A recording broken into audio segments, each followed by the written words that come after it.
আলোচনা করে আমার বক্তব্য ইতি করব। ব্রাদার ইসলাম, বাপজি ও মায়েরা, আপনারা যিনারা রাস্তাতে ঘোরাফেরা করছেন, আপনারা এই জালসার মাজলিসে মঞ্চের সামনে চলে আসুন। ব্রাদার ইসলাম, আমার নবী পাক সাহেবুল আওলাদ সাল্লাল্লাহু তাআলা আলাইহি ওয়াসাল্লাম একদিন আপনার আরবের সরজমিনে, আরবের দেশে আমার নবী মুহাম্মদ রাসূলুল্লাহ সাল্লাল্লাহু তাআলা আলাইহি ওয়াসাল্লাম আপনার কবরস্থানের পাঞ্জর দিয়ে চলে যাচ্ছিলেন। সেই গোরস্থানের নাম ছিল জান্নাতুল কারকা। এই গোরস্থানের পাঁজর দিয়ে আমার নবী পাক সাহেবুল আওলাদ সাল্লাল্লাহু তাআলা আলাইহি ওয়াসাল্লাম তিনি চলতে আসছিলেন। এমত সময় আমার নবী পাক সাহেবুল আওলাদ সাল্লাল্লাহু তাআলা আলাইহি ওয়াসাল্লাম যেতে যেতে আপনার একটি জায়গাতে দাঁড় হয়ে গেলেন। দাঁড় হয়ে যাওয়ার পরে আপনার যখন নবী পাক সাহেবুল আওলাদ সাল্লাল্লাহু তাআলা আলাইহি ওয়াসাল্লাম দাঁড়িয়েছিলেন, এমত সময় আপনার সাহাবীরা জিজ্ঞাসা করলেন, ইয়া রাসূলুল্লাহ, ইয়া হাবিবাল্লাহ, নবীজি আপনি এই আরবের সরজমিনে এত রাত্রিতে আপনি ফাঁকা জায়গাতে কেন দাঁড়িয়ে গেলেন? এই কথা যখন আমার রাসূল পয়গম্বর মুস্তাফা সাল্লাল্লাহু তাআলা আলাইহি ওয়াসাল্লামকে বললেন, বলার সঙ্গে সঙ্গে আমার নবী পাক সাহেবুল আওলাদ সাল্লাল্লাহু তাআলা আলাইহি ওয়াসাল্লাম ওই সাহাবীকে বললেন, হে সাহাবী শুনো, এই দেখো এই গোরস্থানে দুটো কবর রয়েছে। এই দুটো কবরে আল্লাহ পাক রব্বে কায়নাত আযাব দিচ্ছে। এই কারণে আমি এইখানে দাঁড়িয়ে গিয়েছি। জোরে বলেন সুবহানাল্লাহ। এইখানে আমি দাঁড়িয়ে গিয়েছি।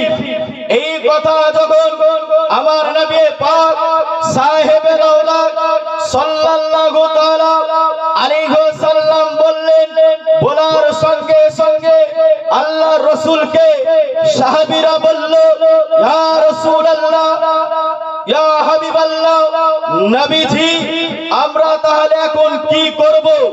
আর এই কবরে কি করলে আযাব হবে না?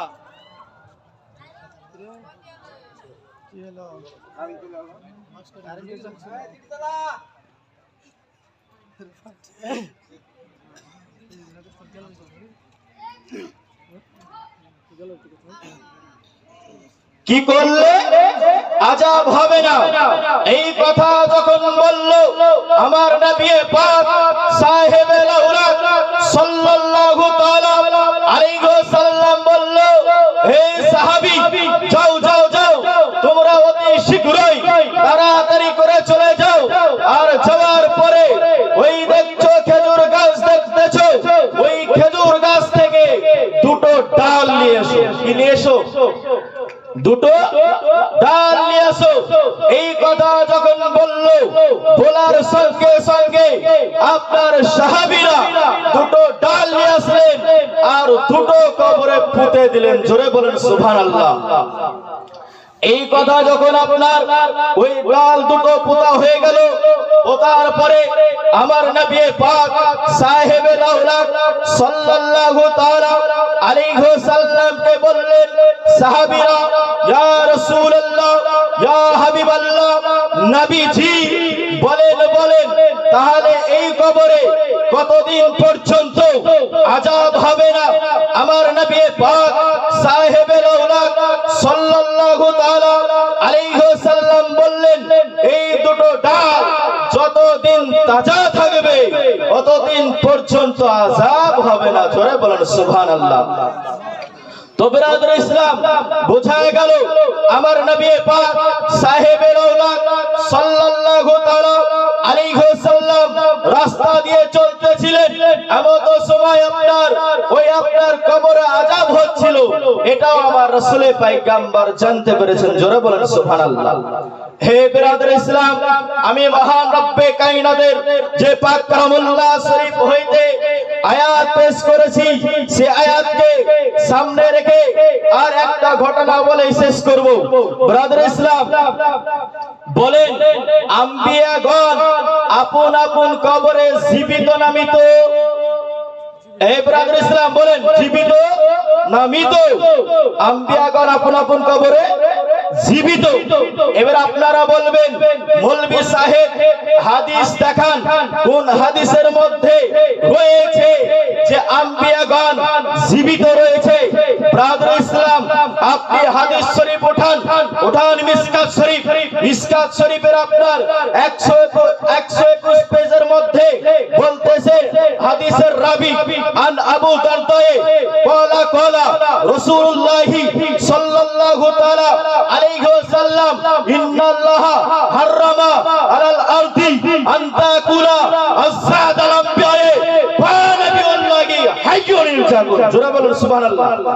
হে বিরাদর ইসলাম, হযরত আবু দারদা রাদিয়াল্লাহু তাআলা আনহু মিসকাত শরীফের মধ্যে 100 পেজের মধ্যে এই হাদিস বর্ণিত রয়েছে।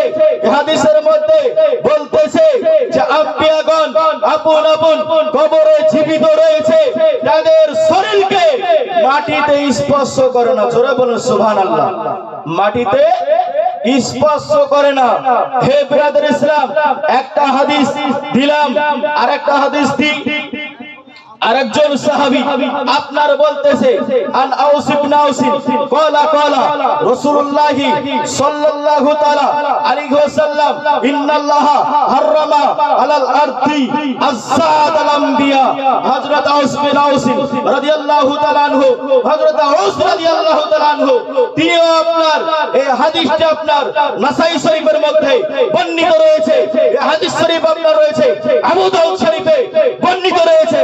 হে বিরাদর ইসলাম, আপনার সিয়াসিতার মধ্যে সহিহ হাদিসের মধ্যে 3-4টে কিতাবের মধ্যে এই হাদিস বর্ণিত রয়েছে যে আপনার আম্বিয়াগণ আপন আপন কবরে জীবিত থাকে। জোরে বলেন সুবহানাল্লাহ। হে বিরাদর ইসলাম, আপন আপন কবরে আম্বিয়াগণ তিনারা জীবিত থাকে, এবং কি শুধু আম্বিয়াগণই না, তিনারা তো জীবিত থাকে অবশ্যই, তিনাদের শরীরকে খায় না। এবারে আপনার এইখানে বলা হয়েছে আউলিয়াদের শরীরকে আপনার মাটিতে স্পর্শ করবে না। কোন যদি হক্কানি আলেম হয়, সে আলেমের শরীরকে আপনার স্পর্শ করবে না। কোন আপনার যদি মুফতি মুহাক্কিক শাইখুল হাদিস ভালো যদি আলেম হয়, তাদের শরীরকে মাটিতে আপনার স্পর্শ করবে না।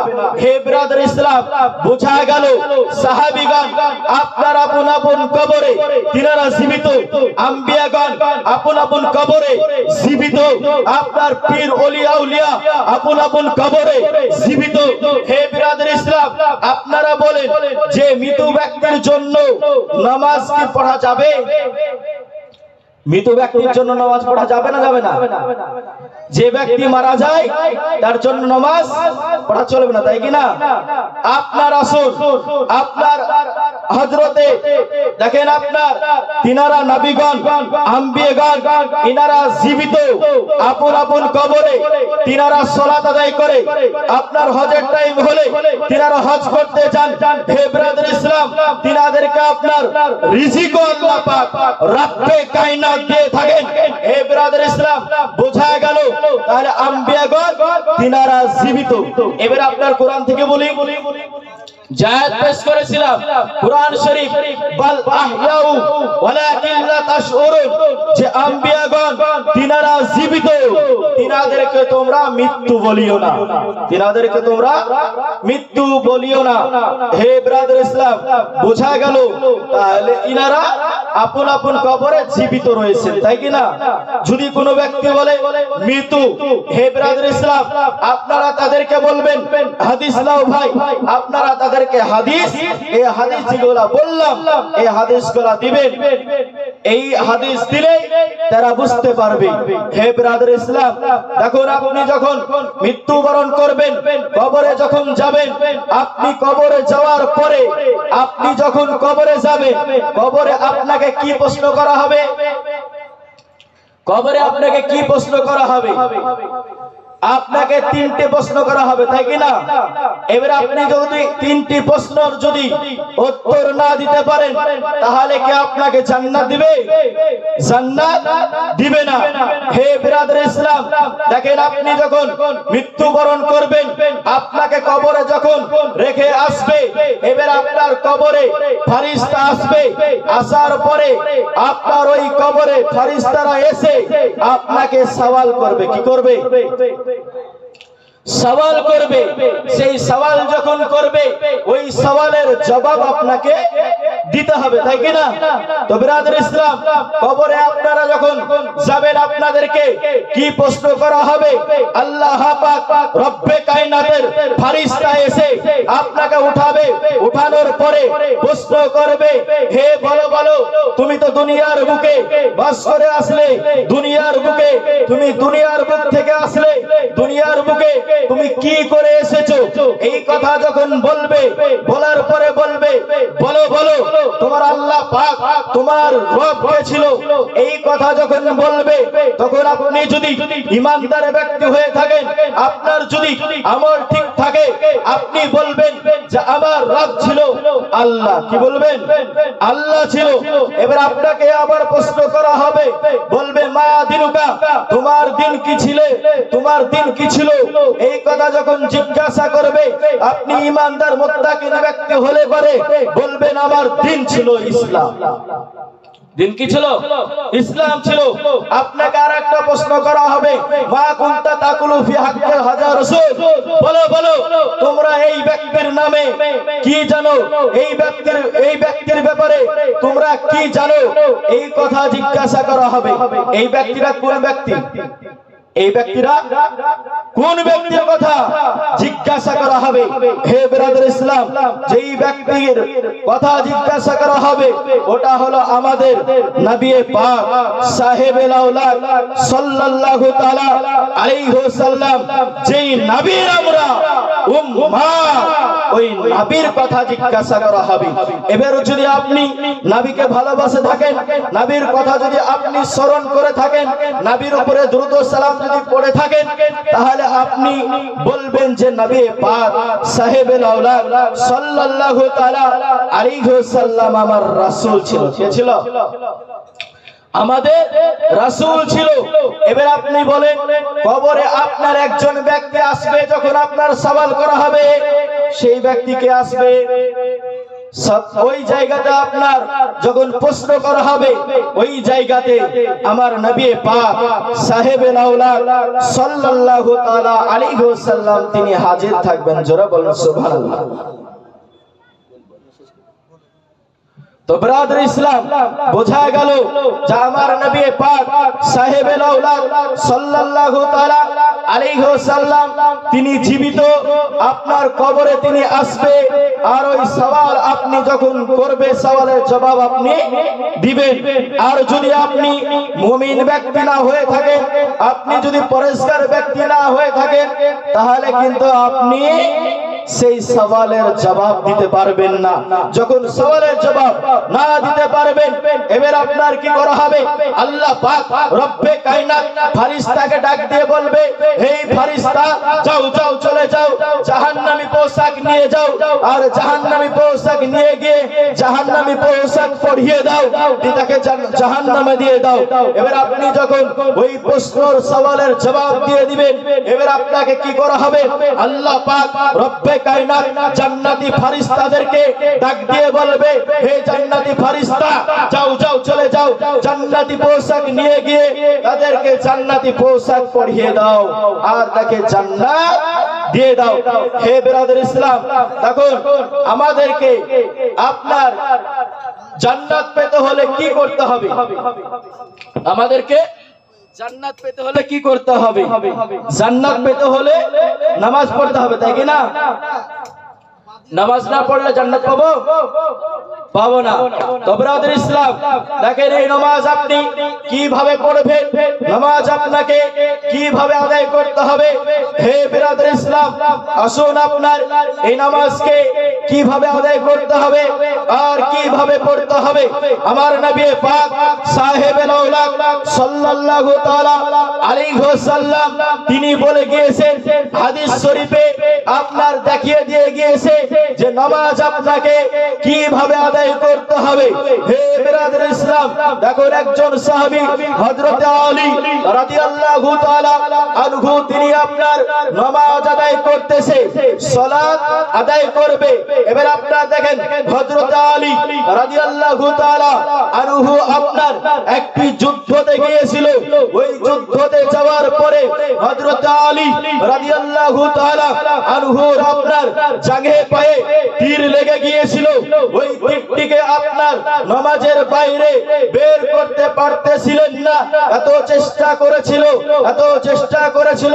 ওই তীর আপনার যখন না বের করতে পেরেছে, এবার ওর মধ্যে থেকে একজন সাহাবী আমার নবী পাক সাহেবেল আওলাদ সাল্লাল্লাহু তাআলা আলাইহি ওয়াসাল্লামের কাছে চলে গেল। যাওয়ার পরে আমার নবী পাক সাহেবেল আওলাদ সাল্লাল্লাহু তাআলা আলাইহি ওয়াসাল্লামকে যাওয়ার পরে বলতেছে, ইয়া রাসূলুল্লাহ, ইয়া হাবিবাল্লাহ, নবী গো। আমার হযরত আলী রাদিয়াল্লাহু তাআলা আর ঘুরতে আপনার যুদ্ধ করতে করতে তিনার জাঙ্ঘে তীর লেগে গিয়েছে।